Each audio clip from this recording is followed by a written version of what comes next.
KK 김광현 선수가 정말 오랜 기다림 끝에 시즌 2승 달성하는데 성공을 했습니다. 오늘 2루타도 치고 타점도 올리고, 자, 이번 영상에서는 김광현 선수의 애리조나 D백스와의 경기 리뷰해보는 시간을 가져보도록 하겠습니다. 안녕하세요 여러분, DKTV의 누구겠습니까? 데니얼 킴입니다. 제가 김광현 선수의 올 시즌 일정을 좀 확인해 보니까는요, 시즌 첫승 4월 23일 현지 시간으로 23일 2달도 넘었습니다. 정말 오래전에 시즌 1승을 달성한 이후에 5월 한 달 동안 단 1승도 챙기지 못했고요, 6월 한 달 동안에도 단 1승을 챙기지 못하면서 정말 오랜 기간 동안 말이죠, 물론 뭐 승수가 그렇게 중요한 스탯으로 여겨지고 있지는 않습니다만은 그래도 여러분들 너무 오랜 기간 동안 승리 투수가 되지 못했거든요. 그렇다고 해서 그동안 김광현 선수의 피칭 내용이 아주 그렇게 나빴던 것은 아닙니다. 3점대 평균 자책점은 계속 유지하고 있었거든요. 3점대 평균 자책점을 유지하고 있는 선발 투수가 7월에 들어서야 2승을 달성하는 거, 이거 쉬운 거 아닙니다 여러분들. 정말 보기 드문 광경인데, 뭐 그동안 김광현 선수가 부족했었던 부분도 있긴 했었습니다만은 시즌 흐름 자체가 조금 꼬인 부분도 분명히 있었거든요. 뭐 실즈 감독의 투수 기용 방식도 그랬지만은 하지만 오늘 경기만큼은 김광현 선수가 승리 투수가 됐고요. 정말 오랜만에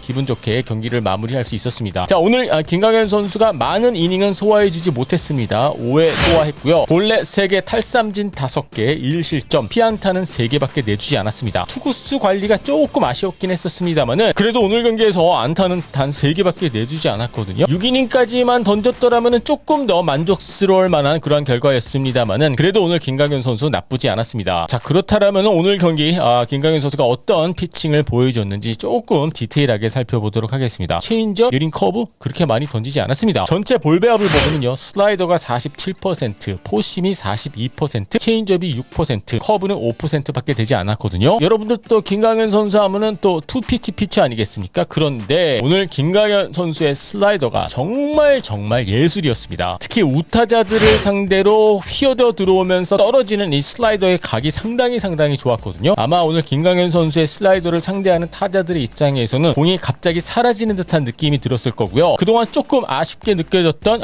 김광현 선수의 슬라이더가 오늘만큼은 무브먼트도 좋았고 구속도 아주 좋았습니다. 슬라이더가 좋았기 때문에 당연히 여러분들 빠른 공의 위력도 같이 살아났거든요. 오늘 한 가지 재밌는 기록이 김광현 선수의 이 포심의 평균 타구 스피드가 84.4마일밖에 나오지 않았거든요. 최고 구속은 91.9마일 나왔는데 타구 스피드가 이렇게 80마일 중반대 나왔다라는 뜻은 그만큼 또 정타가 나오지 않았다라고 우리가 볼 수 있겠고요. 워낙 슬라이더가 오늘 좋았기 때문에 타자들이 포심이 정작 들어갔었을 때 제대로 대처하지 못했다라고 저는 그렇게 보고 있습니다. 올 시즌과 작년 시즌 조금 달라진 점이 있다라고 할 경우에는 바로 포심 피안타율인데, 작년 시즌 같은 경우에는 김광현 선수의 포심 피안타율이 1할 8푼 1이었는데 올 시즌 같은 경우에는 2할 7푼 4리, 거의 3할에 가까운 그러한 피안타율을 기록하고 있었거든요. 하지만 오늘 경기에서만큼은 슬라이더가 좋았기 때문에 포심도 언히터블 같은 느낌이 들었고요. 비록 오늘 김광현 선수가 무슨 다양한 구종으로 패턴 싸움을 했다라고 보기에는 어렵습니다만은 슬라이더가 워낙 좋았기 때문에 빠른 공과 이 슬라이더의 콤비네이션으로 애리조나 타선을 잘 잠재울 수가 있었습니다. 자, 여러분들 지금 보고 계시는 그래프는 말이죠, 지난 피츠버그 파이레츠와의 경기 때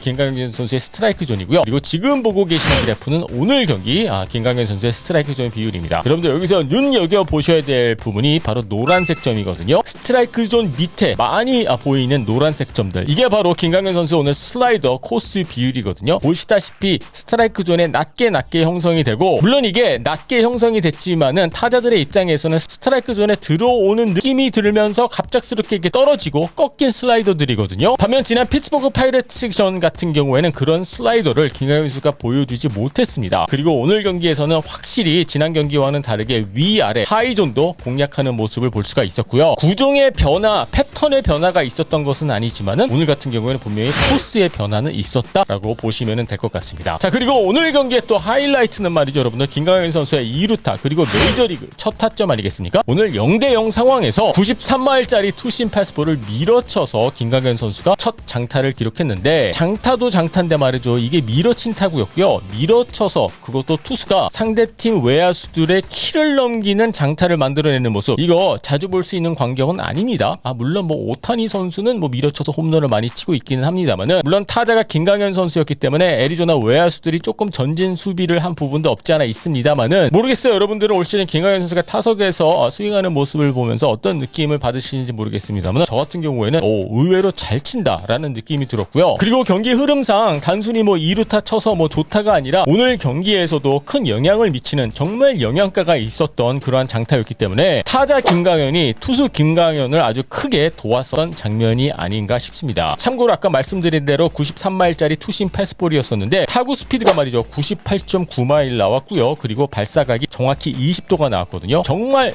잘 맞았던 정타였습니다, 여러분들. 자, 일단 김강현 선수 정말 오랜만에 승리 투수가 됐는데요. 뭐 지난 일은 어쩔 수가 없고 지난 2달 정도가 조금 상당히 많이 아쉬웠는데 뭐 그렇다고 해서 뭐 김강현 선수의 피칭 내용이 아주 그렇게 나빴던 것은 아니거든요. 하지만 오늘 같은 슬라이더를 김강현 선수가 계속 보여줄 수 있다라고 할 경우에는 지금서부터는 뭐 차근차근히 승수를 쌓게 되지 않을까. 물론 뭐 승수가 아주 그렇게 뭐 중요한 기록은 아니긴 합니다만은 그래도 여러분들 7월에 들어와서 2승을 올리는 것은 너무 조금 늦지 않습니까? 뭐 일단 중반기 또 후반기 들어서면서부터는 김강현 선수가 승수도 잘 챙길 수 있는 그러한 흐름을 보여줄 수 있었으면 좋겠습니다. 쉽게 얘기해서 오늘 경기 2루타도 2루타이기는 합니다만은 김강현 선수의 슬라이더는 진짜 예술이었다. 자, 여러분들은 오늘 김강현 선수의 경기를 어떻게 보셨습니까? 여러분들의 의견 궁금하니까는요 밑에 댓글란에 올려주시고요. 유튜브로 보고 계신 분들은요 구독 버튼 눌러주시고요. DKTV는 야구상담소로 찾아뵙도록 하겠습니다.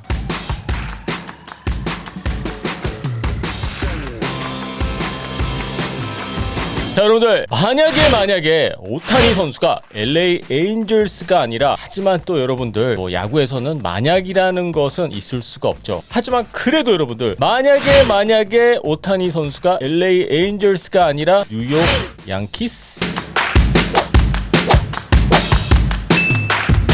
안녕하세요 여러분, DKTV의 누구겠습니까? 데니엘 킴입니다. 자, 지금 메이저리그를 전체를 말이죠 뒤흔들고 있는 선수가 쇼헤이 오타니 선수죠. 정말 올 시즌 포텐이 제대로 터졌다, 아메리칸 리그 MVP 레이스는 끝이 났다, 뭐 이런 말이 나올 정도로 말이죠 오타니 선수가 정말 돌풍을 일으키고 있습니다. 메이저리그에서 예전에 볼 수 없었던 그러한 뭐 만화 캐릭터 그런 느낌이 들 정도의 활약을 지금 보여주고 있거든요. 저 같은 경우에는 개인적으로 말이죠 이 투수 오타니에 대한 관심이 더 높았는데 이제는 말이죠 타자 오타니가 진짜 괴물이 아닐까 싶을 정도로. 자, 그런데 말이죠 지금 현재 LA 에인절스와 오타니 선수는 뉴욕에서의 이 원정 일정을 치르고 있고요. 그리고 오늘 경기에서도 오타니 선수 홈런 2개 기록하고 있습니다. 그냥 뭐 오타니 선수가 뉴욕을 접수하고 있다라고 보시면 될 것 같은데 그런데 오늘 경기는 뉴욕 양키스가 이겼죠. 자, 그런데 말이죠 오타니 선수가 이렇게 뉴욕 양키스를 상대로 홈런을 치고 펄펄 날아다니는 모습을 보면서 가장 좀 마음이 아픈 사람이 있습니다. 그게 누구냐고요? 물론 뭐 뉴욕 양키스 팬들도 오타니를 그때 우리가 영입을 했었어야 됐는데 라고 생각하시는 팬 여러분들도 상당히 많습니다만은 근데 뭐 구단이 노력을 안 한 것도 아니고 선수가 LA 에인절스를 선택한 거기 때문에 뭐 양키스 팬들의 입장에서는 그냥 받아들여야 되는 부분이겠죠. 그런데 이 브라이언 캐시맨 단장 같은 경우에는 아마 지금쯤 오타니 선수가 이렇게 돌풍을 일으키는 모습을 보면서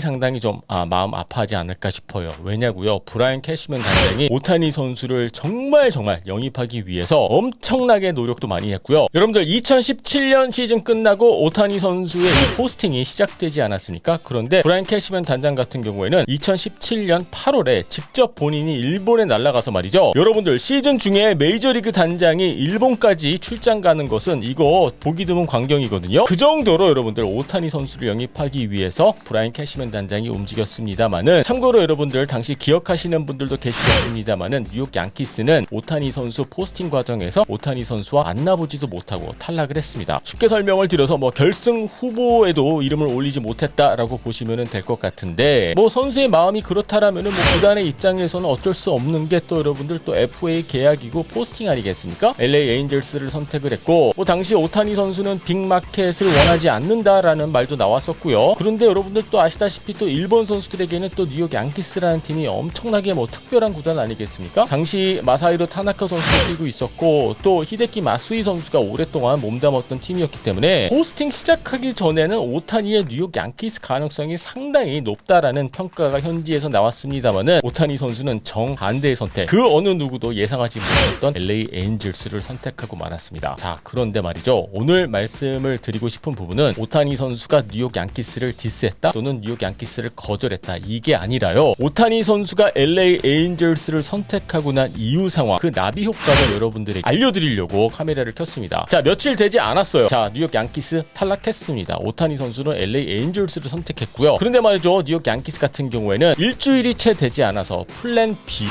옮겨갔습니다. 그리고 그 플랜 B가 여러분들 뭐였을까요? 바로 지안칼로 스탠튼 선수를 영입하는 게 뉴욕 양키스의 플랜 B였습니다. 쉽게 설명을 드려서 뉴욕 양키스가 오타니 선수를 영입했었더라면은 지안칼로 스탠튼 영입할 이유가 없었겠죠? 오타니 선수를 놓쳤기 때문에 그 다음 플랜으로 넘어갔는데 그게 바로 지안칼로 스탠튼 선수였습니다. 뭐 당시 마이애미 말린즈에서 MVP까지 탔죠. 당시 뭐 최고의 스타 중 하나로 평가받았던 선수가 스탠튼 선수인데, 하지만 뉴욕 양키스로 이적한 이후서부터는 계속 부상을 당하면서 여러분들 2019년 시즌에는 18경기밖에 뛰지 못했고요. 작년 시즌에는 23경기, 지난 4시즌 동안 뉴욕 양키스에서 뛰면서 지안칼로 스탠튼 선수가 뛴 경기 수가 257경기밖에 되지 않거든요. 물론 뭐 장기 계약 기간이 엄청나게 많이 남겨져 있기 때문에 뭐 끝난 딜이다라고 보기에는 어렵습니다만은, 글쎄 여러분들 지금 오타니 선수가 뛰는 걸 보면서 브라이언 캐시맨 담장의 입장에서는 정말 머릿속이 복잡하지 않을까라는 생각이 들기도 하고요. 당시 지안칼로 스탠튼 선수를 영입했었을 당시에 스탠튼 선수는 마이애미 말린즈와 이미 13년 계약을 맺었고요. 3억 2,500만 달러, 엄청난 천문학적인 액수의 계약서에 도장을 찍지 않았습니까? 그 계약을 그대로 양키스가 가져왔기 때문에 계산을 해보니까는 뉴욕 양키스가 스탠튼 선수에게 지불해야 할 액수가 한 2억 달러가 조금 넘거든요. 그래서 뭐 돈은 돈대로 쓰고 그리고 원하는 선수도 영입을 하지 못하게 되면서, 만약에 당시에 오타니 선수가 뉴욕 양키스를 선택했었더라면은 어땠을까라는 생각이 들면서도, 하지만 제가 오프닝에서도 말씀을 드렸습니다만은 뭐 인생에서도 뭐 야구에서도 만약이라는 것은 존재할 수가 없겠죠. 하지만 저는 가끔 또 생각을 해보기는 해요. 오타니 선수가 조금 더 잘하는 팀으로 갔었더라면 어땠을까? 지금 뭐 마이크 트라우트처럼 거의 뭐 가을 야구 가능성이 없는 팀에서 뛰고 있는 선수가 오타니 선수 아니겠습니까? 굳이 뭐 뉴욕 양키스가 아니더라도 뭐 LA 다저스가 될 수도 있겠고요. 조금 더 가을 야구 가능성이 있는 팀을 선택을 했었더라면은 조금 더 오타니 선수의 메이저리그의 커리어가 빛나지 않았을까라는 생각을 합니다. 자, 여러분들 한번 상상해 보셨습니까? 뉴욕 양키스의 핀 스트라이프의 유니폼을 입은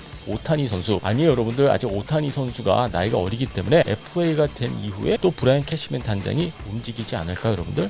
이거 끝난 거가 아닐 수도 있습니다. 지난 이틀 동안 뉴욕 양키 스테디움을 완전히 지배했던 오타니 선수, 언젠가 뉴욕 양키스의 핀 스트라이프 유니폼을 입은 오타니 선수의 모습을 여러분들 우리가 볼 수 있을까요? 자, 여러분들의 의견 궁금하니까는요 밑에 댓글란에 올려주시고요.